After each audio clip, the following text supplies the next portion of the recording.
agree. If you were going to, each one of you want to share a bit of wisdom to somebody else out there, whether it's written content and you're working with a company or just somebody who wants to even try to write their own content, what can you share with them, or starting up a podcast?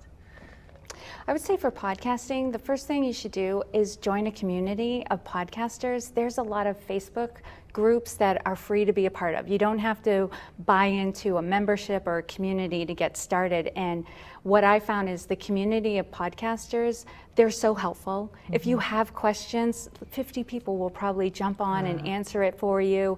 And it gives you a sense that you're not going it alone, because it's not easy to do a podcast like we've been talking about with creating content. It does take some work, but when you're surrounded by people who are doing similar things, it's a lot easier to do it. Terrific.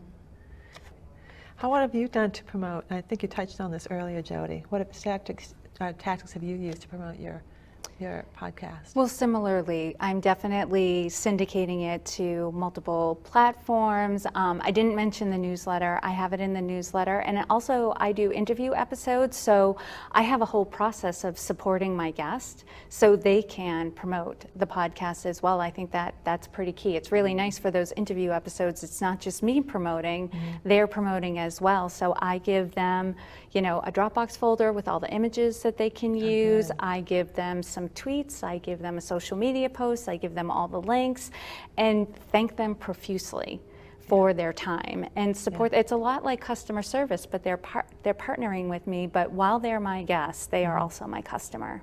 Okay, that's a good way to put it.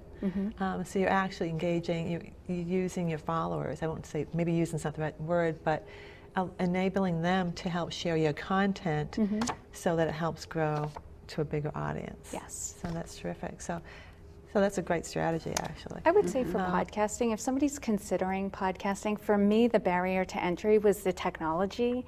And at the end of the day, what it turned out being was a USB microphone with a pop filter plugged into my laptop and a couple of pieces of software online. And all of this you can get from the communities. Like, it was another podcaster who shared with me her setup. And then it was easy peasy to do. So I would say for somebody who's listening, and I think especially for women, they tend to be more technology shy. Don't let that stop you. It's not as hard as it looks. Okay, good.